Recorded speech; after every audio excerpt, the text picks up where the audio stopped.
welcome to Tug Talks with Damon. My very special guest today is here all the way from Seattle, author, therapist, and amazing human, Ed Swaya. Welcome. Thank you. Welcome. Welcome your to bathtub. the tub. In your Welcome bathtub. to Brooklyn. In the tub. It is so good to see you. It is so good to meet you. I said see you because I feel like I've met you even though we haven't actually met in real life until now. Until now. But because of your beautiful work and your generous spirit, I know a lot about you, and I can't wait to talk about that. Great. Before we do, I want to ask you, as I ask all my guests, what do you like most about your body? Oh my God. Well, I'll answer that by saying that when I taught high school, I used to ask the high school kids that question all the time as part of our check-in. What grade? I was doing with juniors and seniors. Okay. So, favorite part of my body is probably my chest. Tell me. It's hairy, it's Yes. strong, it catches people's eyes. Yes. So see. people can see. Yes. Now, did you ever, different gay areas geographically and historically have had different opinions about chest hair? And I've always thought it's a wonderful thing. But I know, have you ever felt pressure or felt there was anything different about having chest hair? No, it's not quite people's fetish, but it is definitely some people's preferences. Yeah. And the thing I say is I don't generally look at men who look like me. Uh-huh. I'm always attracted to other. Uh-huh. And so, but I do like my chest. And other men's hairy chest are getting my attention too these days. All right. Excellent. The ducks are part of the interview. People notice when I don't include the ducks. So Yes, good. Okay, so I'm drying my hands here because I really want to share something important. I want to say that for me, I'm 51, or, by the time this airs, I'll be 51. So reading for me has always been important. And I've been fortunate enough to feel like there's certain books throughout my life where I felt like I was changing while I was reading. Like, my brain is getting better and healthier as I'm taking in this information. Some examples are like Ruby Fruit Jungle, which I read as a teenager. Man's Search for Meaning by Viktor Frankl. Return to Love by Marianne Williamson, which I stand by. Very good book. Open Season by Ben Crump is an amazing read. And as I am reading this book, I'm like, my life is better for this. Recently, I had this experience reading this profound book that I want to share with you. Sex, Death, and Tantra. An incredible title. Everything I learn about marketing is make sure your audience knows what your book is about. I think y'all get what this book is about, but we're going to talk about that. I bet you they don't know what it's about. So we're gonna let them know. What a catchy title. It is an incredible read. I have been a therapist for most of the last 25 years, and I've read a lot about sex, I've read a lot about death, deep grief. I've never seen anything or read anything articulated this way before. And I just want to begin by thanking you for that. I have been recommending this to my friends, to my clients, to my community, and it is an amazing experience. So let's talk about it. Let's get in there. The book. I'm just going to breathe a minute. Breathe. Thank you. Well, that's a profound lesson in the book. Thank you. What? Okay. Sex, Death, and Tantra encompasses a lot of arcs. Yes. A lot of arcs. First of all, how did you pick this title? It was because each of those arcs is in the book. Yeah. I just wrote down Sex, Death, Tantra, and then I'm like, I got to think of a title for this book. And I kept thinking, and it stuck. It really was just like, oh, it's Sex, Death, and Tantra. That's the three parts of the book. And it's the book you pick up and like, what's this? Okay. Yeah. So, the book begins with you. This is your story. Mm-hmm. Suddenly, after 15 years of being with your partner, Zach, he is very suddenly, unexpectedly killed. and you are a therapist, and you are a parent, and you have a 6-year-old sleeping upstairs, and you must now process the waves of shock, of confusion, of grief, of trauma. Disbelief, terror, yeah.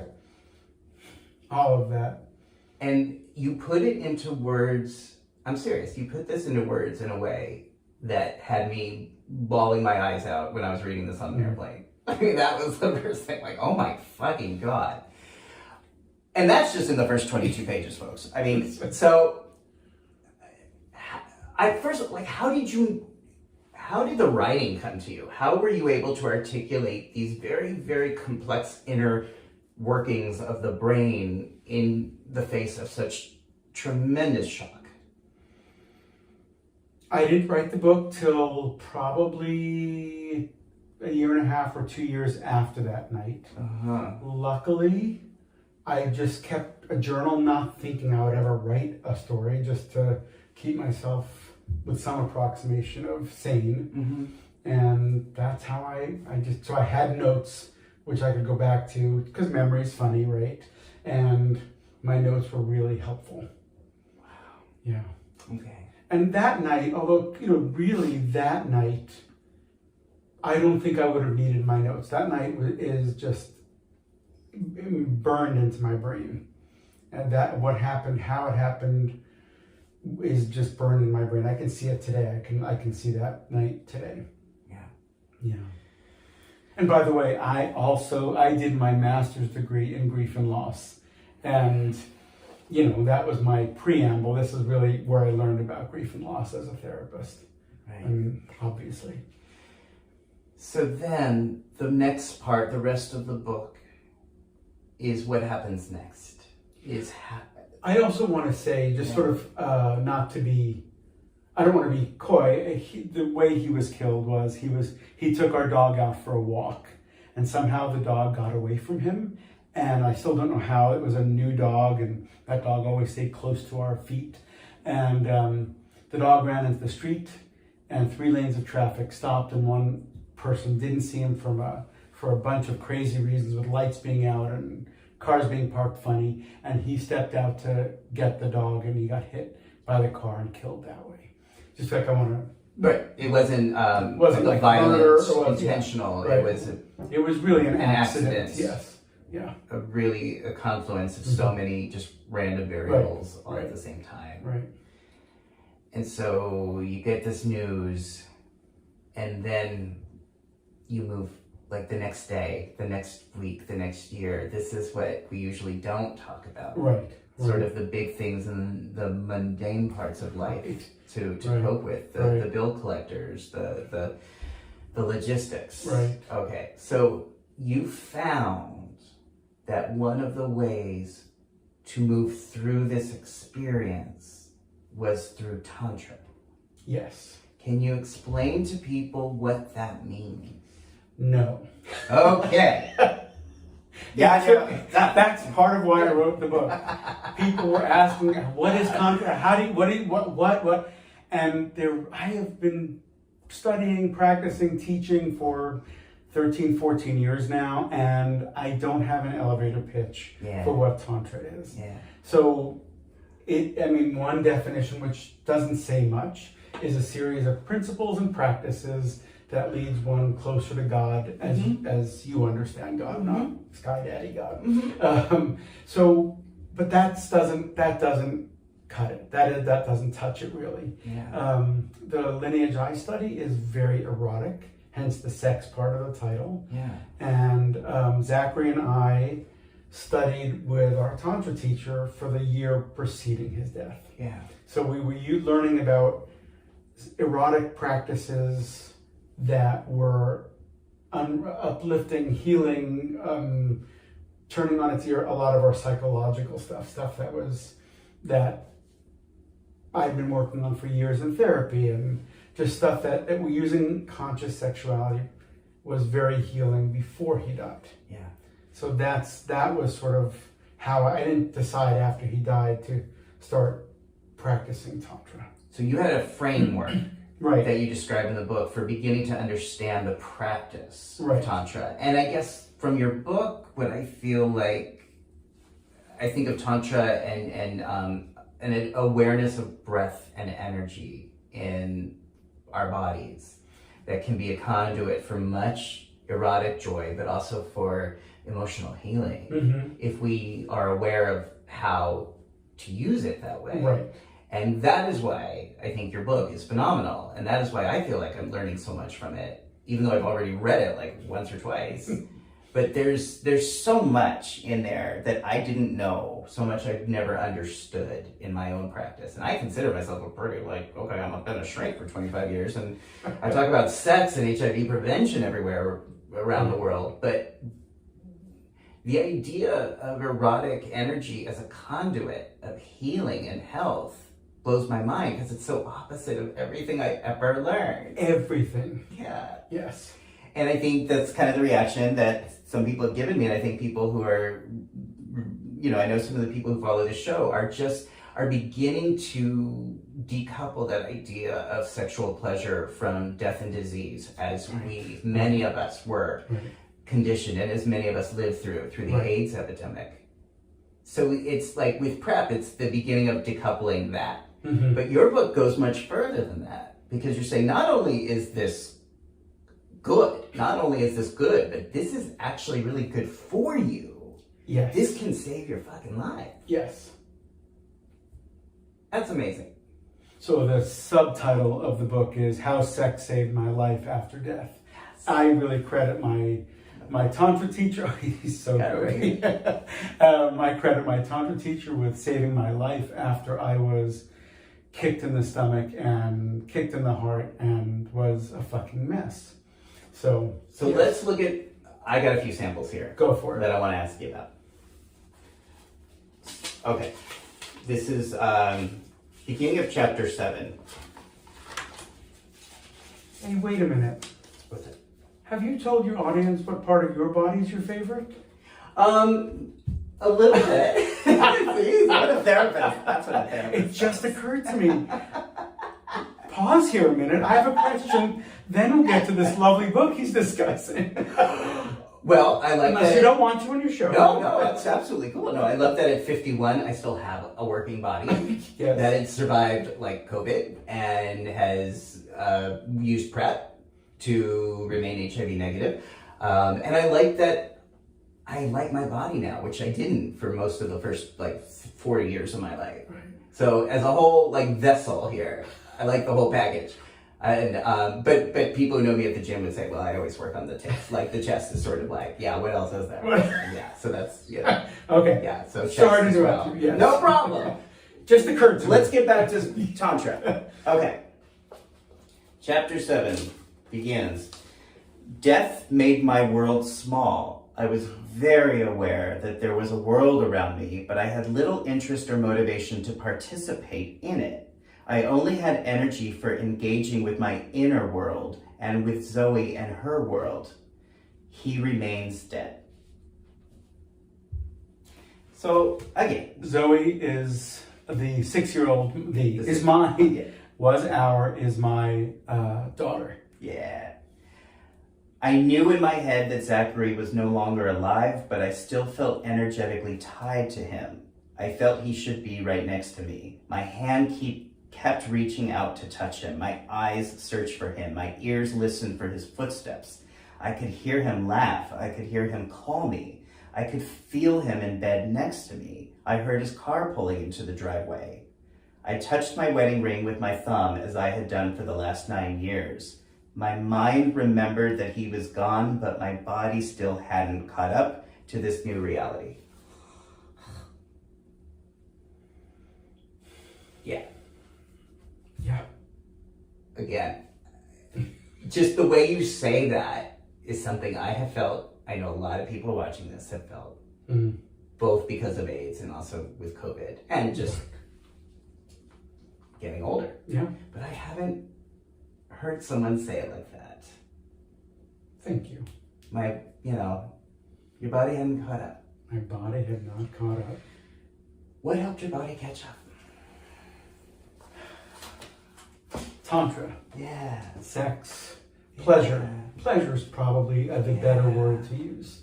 So you and your guide, Ken, began to practice the movement of energy as a way to even begin to cope with some of the trauma and shock and grief that was still so beyond palpable at that moment.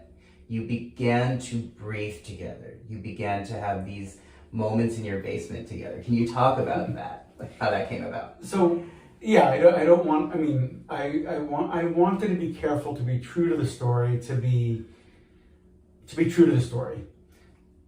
He was the person that I called, besides Zachary's sister and another good friend of ours. I called Ken because he was the person I wasn't in traditional psychotherapy at the time. I was working with him, as was Zachary, on using erotic practices to deal with psychological issues. So he was the most logical person for me to call at that moment.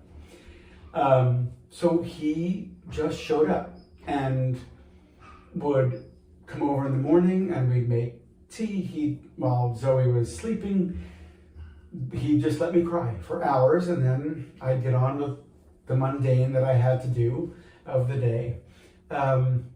We stumbled into this. He had never led anyone through grief by using Tantra. His teacher had never done that. So as far as we know, I mean, we're sure someone has done it somewhere, but it wasn't like, oh, I know what to do here. He didn't know what to do. It was one time when he was just kind of holding me from behind. All of a sudden I felt a tingle of energy when our bodies were touching, and it freaked my shit out. It just freaked me out. And like, I shouldn't, this is not okay. What do I do? I didn't know what to do. So we stopped and we debriefed it. And then we realized that was Tantra. Tantra is, as you alluded to in the beginning, moving energy. And in my lineage, it's moving erotic energy through up and down the chakra system, up and down your body. And that was the glimpse of it. This part, I don't remember whether it was 3 or 4 weeks or 2 weeks or 6 weeks, but somewhere in there of when we started that.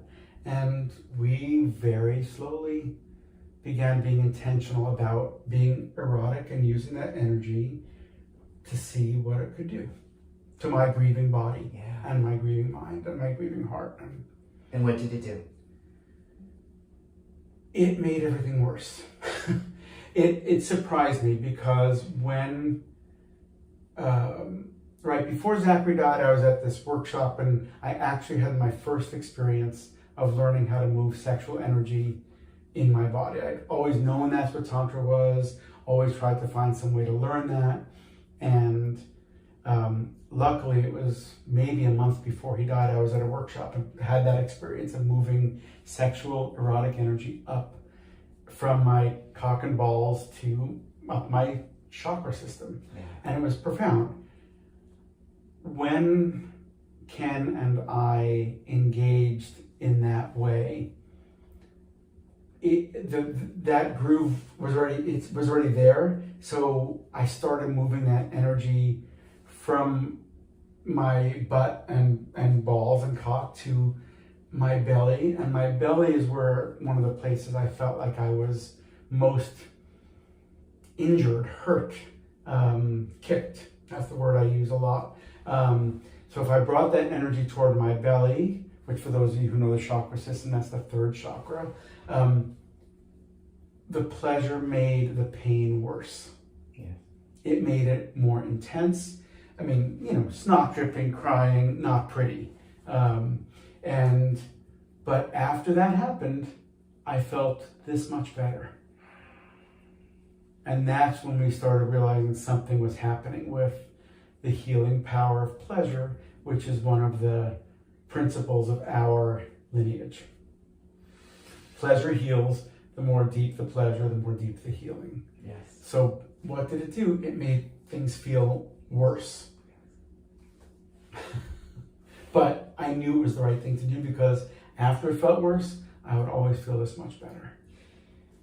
So that is so important, I think, for people to understand is that the pain was what you went through to get to moving the energy around. I think sometimes they're like, people go through like, well, it got worse, and then stop it. Right.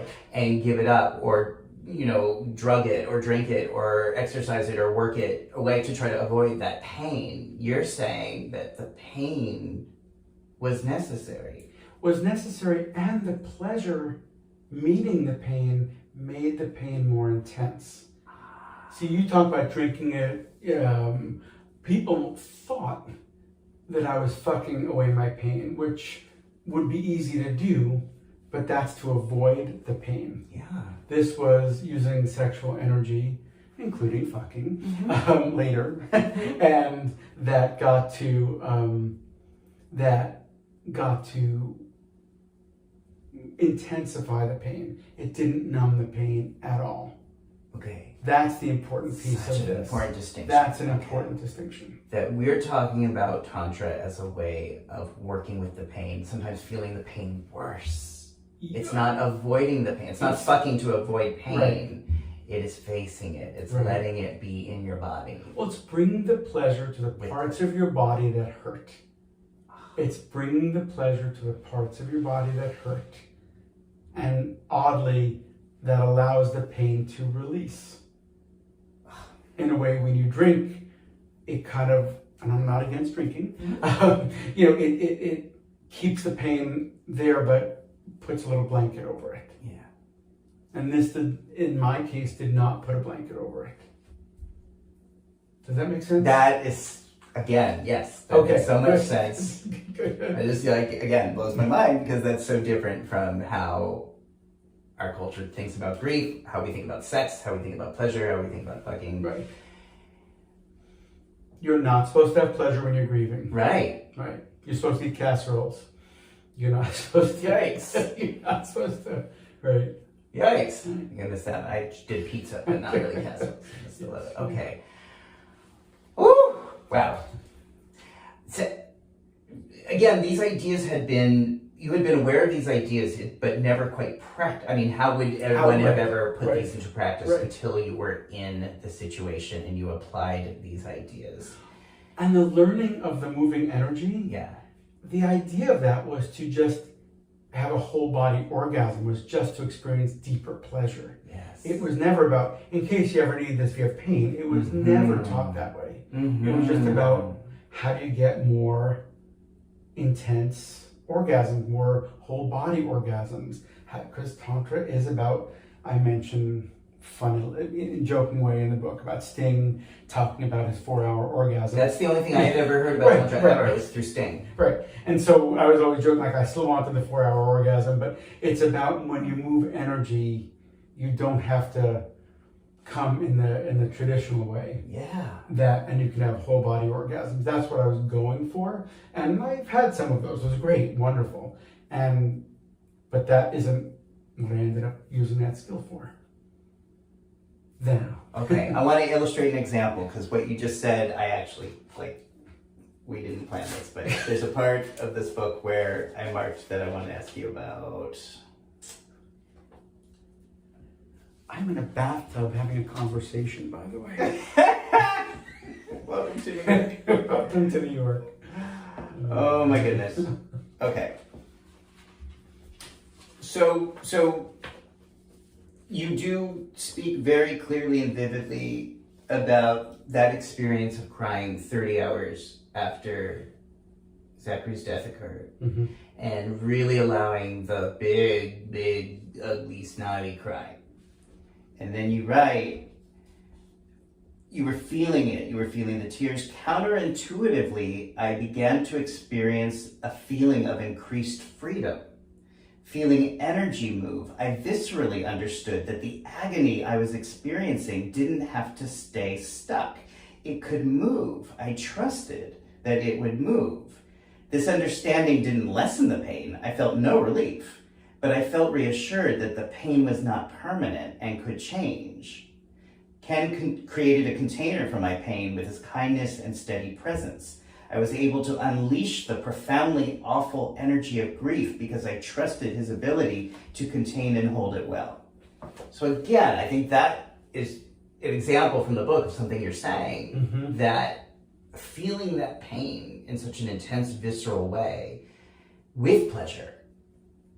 So almost like, I know, I'm sort of visualizing like an ointment. Like it's like an ointment for the wound. Right. It doesn't pretend the wound isn't there. No. It's actually exactly the opposite of that.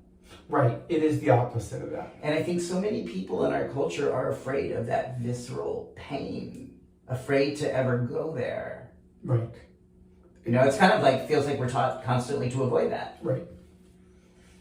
Look at any ad, any magazine, website, etc. It's all about do this and you can avoid that pain. Yeah, every ad for a Broadway show is like, this is going to take you away and make you feel good for 3 hours, and then we're going to dump you back on the street where you have to worry about everything. But it's like, that's always the premise of like advertisements for Broadway shows. You know, you're going to feel happy for 3 hours. Right. So it's that avoidance of pain that I think leads to so much dissonance, and often sometimes leads to some really unhealthy habits that hurt people and the people they love. Right. You didn't do that. Was there any part of you that was tempted to avoid the big feelings, to avoid the grief? I think I had, I mean, I love alcohol. I think I had, I don't even know, I mean, hardly any drinks that whole year.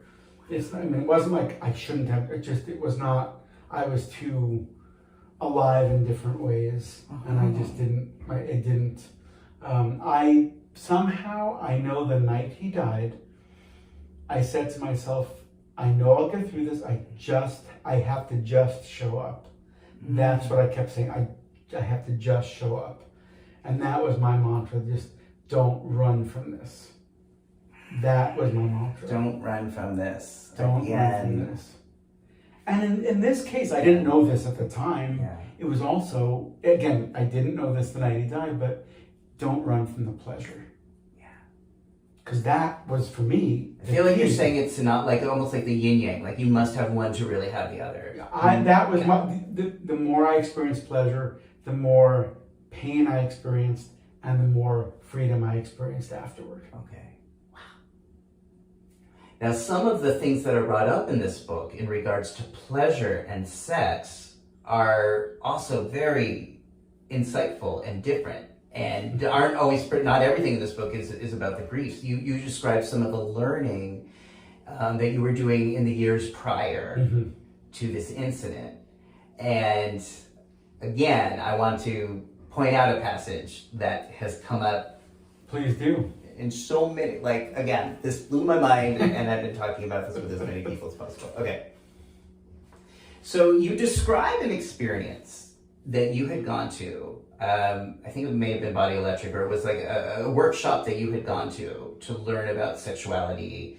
And it was like a naked workshop. It was like a gay men's empowerment naked thing. I can't remember what you read it, I'll know what you are. Well, so you describe in the book, as I do, because I've gone to naked workshops in groups, and I do this consciously or unconsciously to try to manipulate the energy. Oh, that was my first Tantra workshop. So you will end up touching the person you're attracted to. Yes. And, you know, even in this so-called environment, and I'm guilty of this, so I'm not like me, it's like you try to change positions or energy so you will end up touching the person or being touched by the person who you're turned on by. Yes.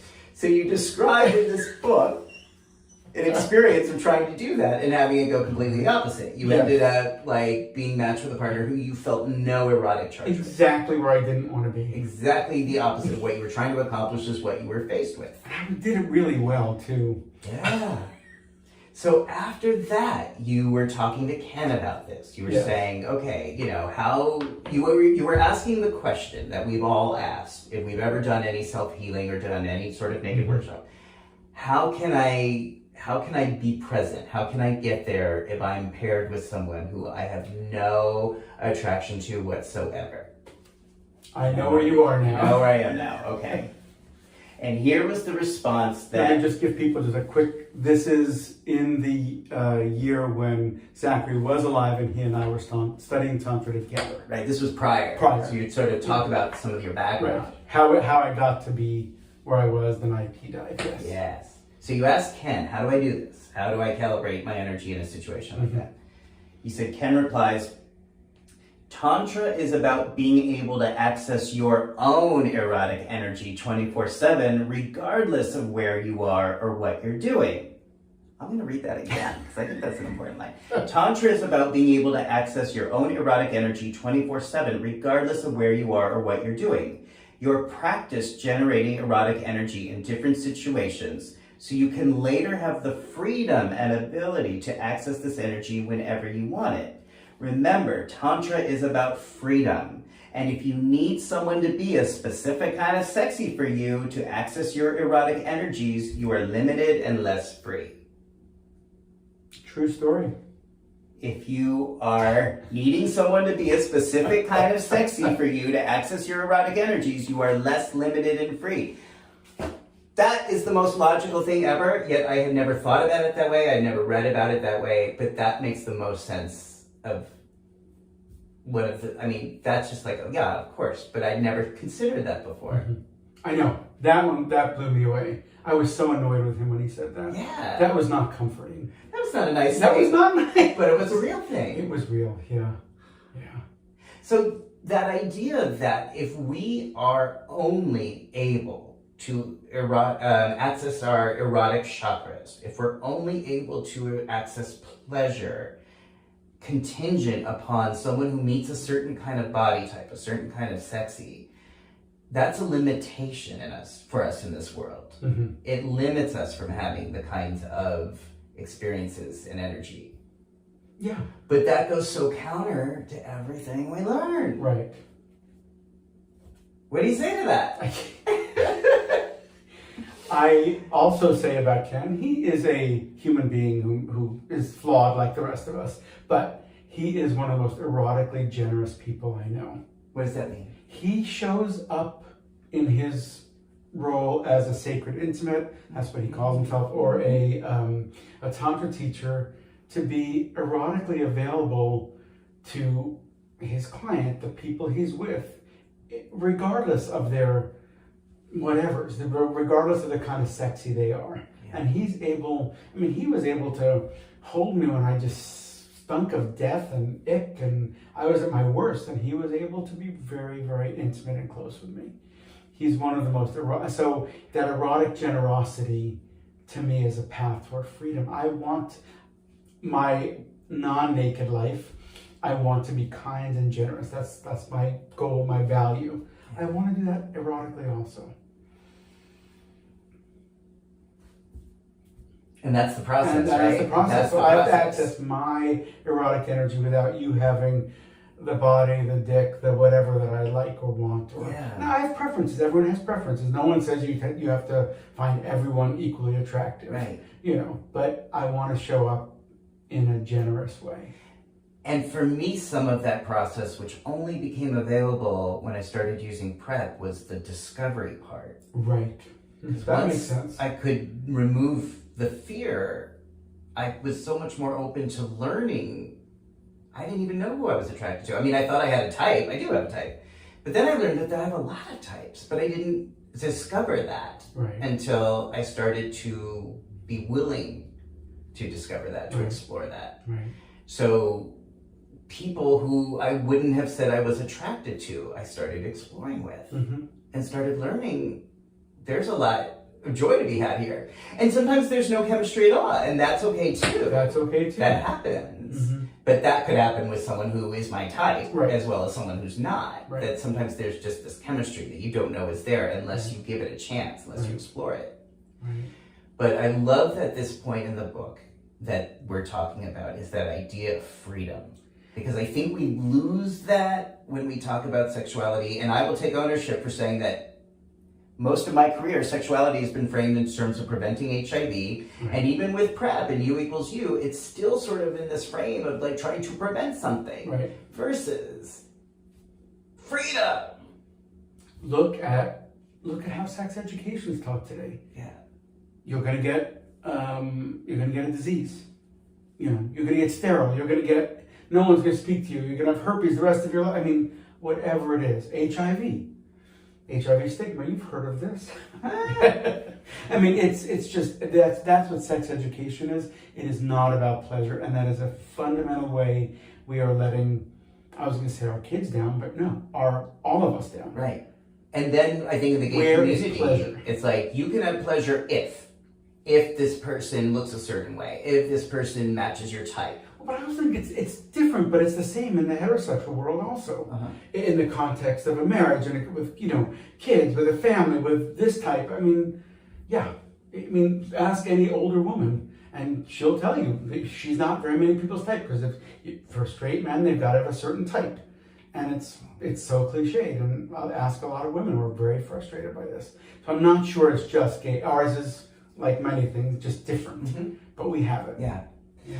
So this notion then, through Tantra, through this energy, that it is possible to create pleasure and healing with people that you wouldn't necessarily automatically consider attractive, but you don't have. Again, this is why I want to talk about this, because I've been talking about this more and more. It's like, this is where real freedom lies, is that ability to tap into the inner pleasure. My eroticism's mine. Yeah. And it's in me, and how do I tap into that? Right. That's the challenge and our responsibility, but that's where the true empowerment lies. Right. Is knowing how to do that within yourself. Right. And that's not an easy practice. What would you, if someone is reading or watching this and saying, what the fuck? How would I even begin to do that? What would you say? Look at when, where, how you can tap into your own eroticism. What if people don't know what that is? Well, fuck, that's a good question. I mean, that's why I wish we had, sex work was legal. I wish we could go to somebody who knows how to help people find that. Yes. Now, would you say this is kind of the sacred intimate role? That's partly what sacred intimates do for people. Yes. Is help people learn this. Right, learn their bodies, learn what turns them on, learn how their bodies work. Yes. Because many gay men, many women don't know how their bodies work. Right. Okay. I'm gonna take a sip because I'm still parched and this leads me to the next point, that so many by the way, are you comfortable? I'm comfortable. Okay. Oh, loosen the duck. So then the other question that I get a lot is like, okay, I get all that, but the problem is I can't get hard. If I'm not with someone I'm not attracted to, I can't get hard. And you say, so exactly.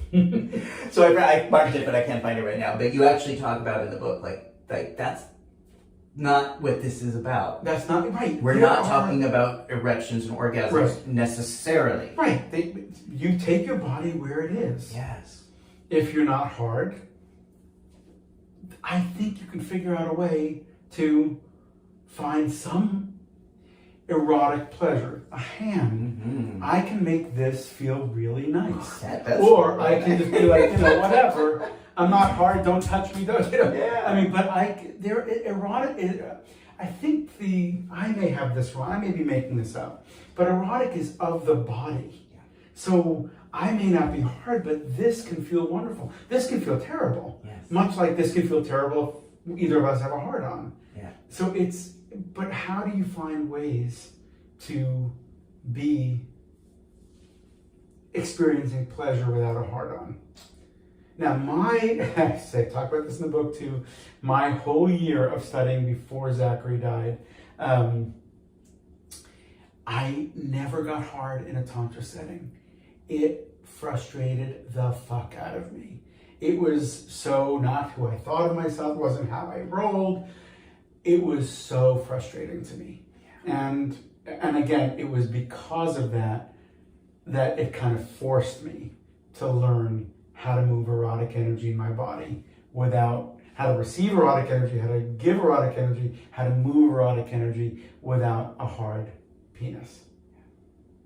And, you know, I'll always chime in. Oh, I love soft penises. Soft cock's great. Yeah. Put him in my mouth. Put him in my, tell them I love him. Yeah. And because people like, if it's soft, it's soft, I can't, no, and then they don't want to touch it. Like, no, don't freak out. Yeah. You know, and soft penises are wonderful. Hard penises are wonderful. Yeah.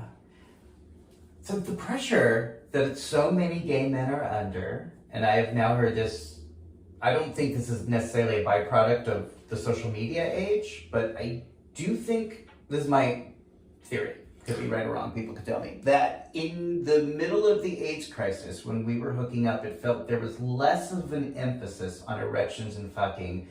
There was more about touching and connecting because, first of all, a lot of people couldn't wear condoms. A lot of people couldn't stay hard with condoms. Right. So we had to be more creative with our options because it wasn't a guarantee that there was going to be a top and a bottom. Right.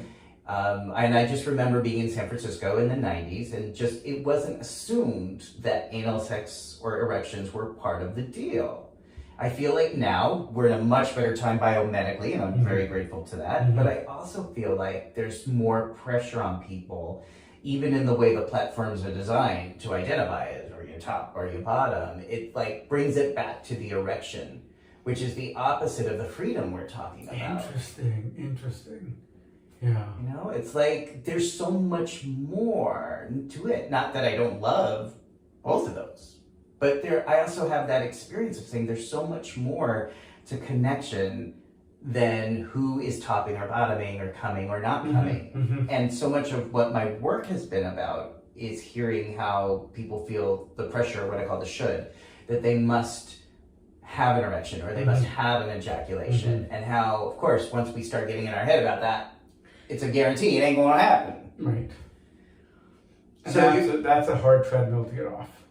Right. So your book and these ideas, I think, can be the beginning of a liberation from those constraints, from those shoulds that prevent us from feeling pleasure and pain. Right. To stay, okay, it doesn't matter. You don't have to be hard. You don't have to get hard. You don't have, like, there's so many ways to experience freedom in this crazy ass world. Right. And why limit that? Why constrict that? Why make a should out of that? Why make a dichotomous top or bottom binary out of that? Right. It's such a limiting thing. But again, I felt that for a long time. You articulate it in that book better than I've been able to. Though I feel like I'm doing a good job right now. Sometimes the words go. But do you know what I'm saying? Yeah. Like, yeah. Okay. Yeah. So I think this is how, and this is why I'm doing this bathtub thing, is because I want to facilitate these conversations. Definitely. You know, I want people to have freedom. If some people get erections sometimes, some people get erections never, some people get erections all the time and they're easy. And I want everyone to have access to erotic pleasure. Yeah. And I will say it's more challenging in our culture, right, to figure that out if you don't have the freedom to be hard when you want to be hard. And I think most of us, if not all of us, have had that experience. Like, everything's right. But I want people to figure out, okay, that doesn't mean I go home. It could, but it doesn't have to. There are other ways to find pleasure. Right. There are so many ways to connect. Right. And if people understood that and practiced that more, I think there would be less loneliness. I think there would be less. You know, one of the reasons why... And less fear. Less fear of hooking up. Well, if I hook up with you and I don't get hard, you'll never want to see me again, so I'm not going to hook up, so I'm not, you know. Yeah. One of the attractions that so many of my clients have told me to crystal meth and group sex and crystal meth is that there's an abandonment of all that. Right. Like, because no one, you usually can't get hard on crystal meth. So none of that is an expectation. There's just a bunch of high people rolling around doing their thing, but they are uninhibited in that way. There's a freedom from that binary. And that is one of the things that I understand people are drawn to for that experience. That makes sense. Yeah. Right? So it's just saying we don't, you know, drugs do not have to be the only conduit for creating that freedom from those limitations. Right. Like, we can get there, and your book helps people understand that. Right. Interesting. Yeah. I had a thought, I just lost it. It was something you talked about right before we came in the bathtub, and it related, and I don't remember what it is. Okay, it'll come to me. Drugs, sex, inhibitions. Yeah, it was something to do with drugs and... Yeah. Who knows? Okay, we'll get there. We'll get there. It's okay. Okay, so questions people have asked me in preparation for this interview. Mm-hmm. They want to understand more about chakras, which I know is very complicated and we can't say it all in one bathtub interview. But you kind of mentioned earlier, there's 7 chakras. It begins, the first is in the butt. The root chakra is, on men, is the what we call the taint, the perineum, the spot between your asshole and your balls, and inside. Okay. So that's why, for many people, anal sex is so compelling, because it stimulates that chakra in a way that you can't get by penis and ball stimulation. Okay, so that's the first chakra. That's the first chakra. The second is... Cock and balls, again, balls. behind. They're kind of in this side of my body, this side of the spine. And by the way, I mean, I am really not speaking in my area of expertise around chakras. There apparently are way more than 7. These are the 7 big ones, and there are many minor ones and crisscrossing paths, and I'm not the expert in this, but I will do what I can. Just as sort of an energy. So an energy center, right? Yeah. Right. So cock and balls. 2, 3 is belly. Yeah. And the way we actually found that in a workshop I was in was just, if you have, again, it works better for someone else to I'm pressing my belly here. Pressing around, and then all of a sudden, sure. And no, it's more, let me do, man. Okay, yeah. It's more like, you're really, and it's different for everyone. Okay. And it takes a while to find a spot that's a little more intense than other spots. Wow. So that's the third. Okay. So again, that can take a while, but I can never find it on myself, but someone else can find it. Wow. And it's a pressure. And you talk about that chakra a lot in the book. That's because that for me, that my belly is where I was there in my heart, the 4th chakra. Yeah. Those 2 are the hardest for me. Those are the ones that are most kicked, most. Yeah. That's where I felt the pain the most. I mean, the broken heart. I mean, that makes sense, right? But the belly and the 3rd chakra is often tied to, each chakra is tied to different psychological issues. So the belly chakra, the question I always think of is, can I be all of who I want to be in the world and have it work out okay? And without Zachary, I did not know. Had no idea if I could be all of who I was in the world anymore. Because all of who I was in the world was related to him. We were separate beings, obviously, but I didn't know if I could do it. And that was what was taken there. Okay. And then heart. Heart's 4th. 4th. Throat. 4th. Yes. Did I miss one? No. 5th. And is the 6th like the 3rd eye? Yeah, that's the 6th. Oh shit! Now I told you I'm not good at this. The crown is the 7th. This is the 6th. Yes. The 3rd eye. What is the 3rd? The 3rd eye. That? Consciousness. That's related to, again. I've not looked at these in a while. These 2 in my mind are similar, and they're not. They're not as similar as I'm remembering them. But 6th and 7th. So the point is that these are points of light, points of energy. If we could sort of see that, like our bodies as sort of like this map. And what I gained from your book was this idea that if I could move that energy around, it's okay that it's there, it's okay if it hurts, but if I can move it around. Now, what's this energy in your sentence? So in my lineage, it's moving erotic energy around. Erotic energy, yes. Moving the erotic energy. Yes. Again, in many yoga classes, they talk about energy chakras. They never talk about chakras 1 and 2. Those don't exist in any yoga class I've taken, because that's kind of below the belt. But for us, the generator is, I'm grabbing my cotton Great. balls here. Yeah. The Great. generator is Yeah. down here. That's Yeah. the first and second chakra generate the energy, and that you can move up the chakra system. Yes. And that leads to pleasure. That Yes. leads to energy. That leads to healing. That Well, it leads can, to so many right. things. At the simplest level, the thing I was going for was the whole body orgasm. Yes. Yes. Say Yes. more. So There's a whole body orgasm. because you don't have to ejaculate, you don't have to come in the way that coming literally is you eject fluid out of you, that which anybody who likes cum will know that cum is full of energy. Yeah. People do all sorts of things to get cum. It's energetic. So if you don't release that, you have it in you, and you can move that energy up the chakra system and then back down. And when you can do that with a lot of erotic energy, that's when that can lead to a whole body orgasm. Okay. Does that make sense a little? I think so. Okay. I mean, again, I just like knowing that exists. Right.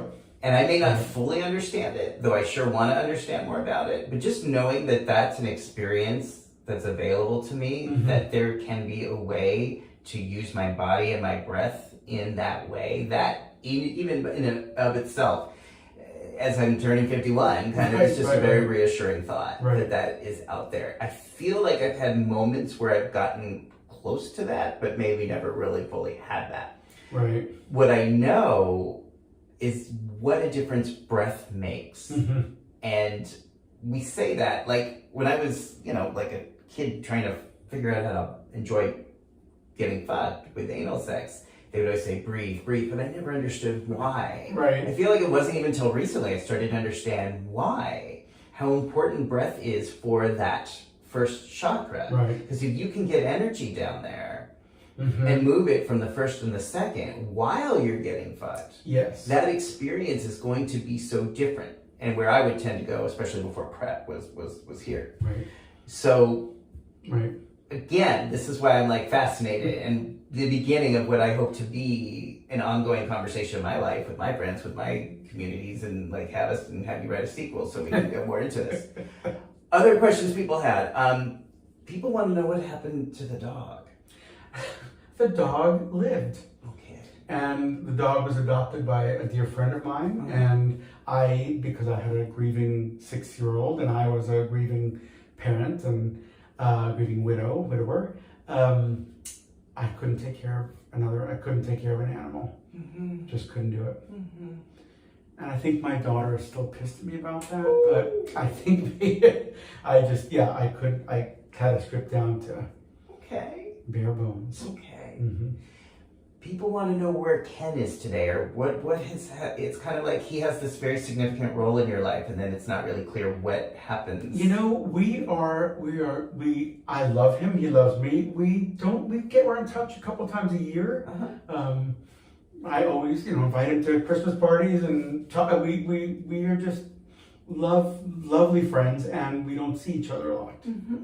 Okay. And he's still doing this work, and different in the pandemic, and but yeah. I think people ask sometimes because people are curious. Sometimes people are like, well, where do I find him? Where do I get him? And if he's not here, like, where do I find a Ken in my life? Because I think everyone reads this and like, I want a Ken in my life. I want, Right. There are folks here in New York.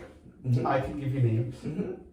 So we're talking about, like, again, this someone sacred who can intimates. do sacred intimate, who can do erotic touch, erotic. That sex work is illegal is so annoying to me. It's just, these people are doing God's work as far as I'm concerned, and you have to keep it quiet and under the radar and only give names to people you trust, and that just drives me absolutely nuts. Yeah, that is... Okay, so spoiler alert, this is what I hope my work to be about in the decades ahead, is trying to change the compartmentalization from mental health and sexual health and medical health, because I feel like these areas are so compartmentalized, they're so different from each other, but in the real world, we are body, mind, and spirit. Right. And we need, in my opinion, we need healers and practitioners who can speak to that. And of course, as a therapist, there's so many limitations. Like, Right. I can't. Right. Even if I wanted to, there's Right. a lot of things I Right. can't do. We can talk about a lot of things, but Right. so the sacred intimates are really sort of that intersection of people that are dedicated to what I read, part priest, part therapist, part prostitute. Yeah. You know, kind of like the intersection of these areas, and probably where I think healthcare is going in this community over the decades ahead. Mark my words. I will do that. Okay. A sacred whore is another word. Sacred I love that word. I love that. Yes. Yes, love that. I call it, it really is erotic counseling, Yes. and you're not allowed to say that. Counseling can't be erotic, but that's what it is. That's where you we're just at can't today. say that's what it is. Your life today, you're still practicing as a therapist? I haven't practiced. You're not? Oh, I'm practicing. you are practicing. Okay, yeah, okay. yeah. I Yeah. love the work. I still love the work. I'm going to teach workshops when it seems reasonably sane to do it around COVID to What kind of gather workshops? people. I want to do teaching Tantra workshops. Sign me up. I want to have erotic workshops. Sign me up. I For will real. do that. For people watching this, I'm going to be there when you're ready. Yes, Sign me up. This will probably be in the Seattle area. Actually, maybe New York. A friend of mine here in New York is interested in getting people together. I want to do it, and it's time. Wow. Okay. Yes. Any misconceptions or criticisms of the book that you have encountered that you think are unfair, or anything you'd want to clear up? That No, I mean I have my email address on the book, so Uh-huh. a lot of people have written to me saying what it has meant to them, and that I always write back and say, you have no idea. That's why I wrote the book. It's just to have people be moved by this and learn something about themselves. It's also possible if people don't like it, don't write to me, which is fine. But has anyone ever written No one harassed you? No or- one has harassed me, Okay. and I published this book under a pseudonym for the first year, and because I was so afraid that the crazy Christians would find where I lived and my daughter and school and privacy, and then finally I'm like, fuck it, I gotta own this. This is mine, and this is my story, and I've had no negative repercussions. So yeah, I feel good about it. I wish I'd done it first, but I was just, again, I had a kid living with me, and and now she's an adult, and which is wonderful, Right. wonderful young woman, Yeah. and you are even more free to say whatever you want. Right. And I believe there is another partner, so you have found I partnership. found yes. That's another important message that people Yeah, want it to took know. me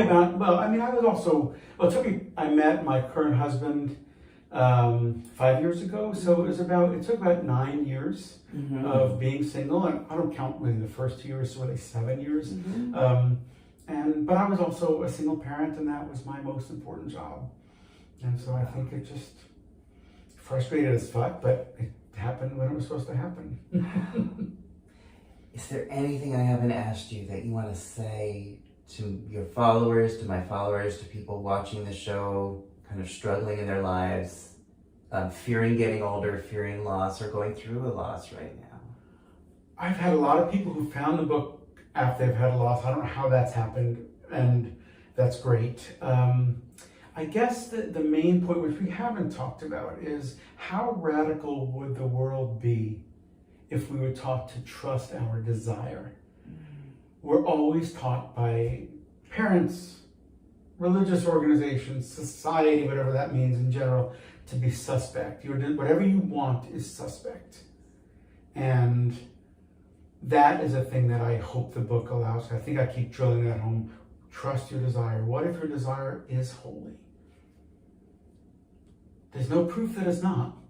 They just tell you it's not. What if our sexual desire is... Any desire. It's desire for pizza. Yeah. Desire for fucking. Yeah. Trust your desire. And then the other part, which is probably I'm not going to give it enough to airtime, that the concept of I don't want to be new age mumbo jumbo and spiritual bypass and all that, but everything we do is an experiment. Yeah. Yes. And That is a theme. There's not a right way to do an interview. Yeah. We're naked in a bathtub. Yeah. That's an experiment. Yeah. I didn't know what I was coming in. I knew I'd be naked in a bathtub. That's about all. I didn't know. And I did the experiment, and I'll collect the data and use that data to decide what I'm going to do next. So trust your desire and let go of thinking there's a right way and a wrong way to do things. You know what comes to my mind when you say that is play. Yes. And as adults, especially as gay men, how often have we been encouraged or rewarded for play? Most of us were denied that. Right. Especially growing up in a time where we had to be perfect in order to be accepted. Right. So when I hear you say that, I feel like it's reclaiming our ability at this stage in our lives, 50s, 60s, 70s, 80s, any age, but reclaiming our play, our ability to play and to trust that. And as you say here in the book, gather the data.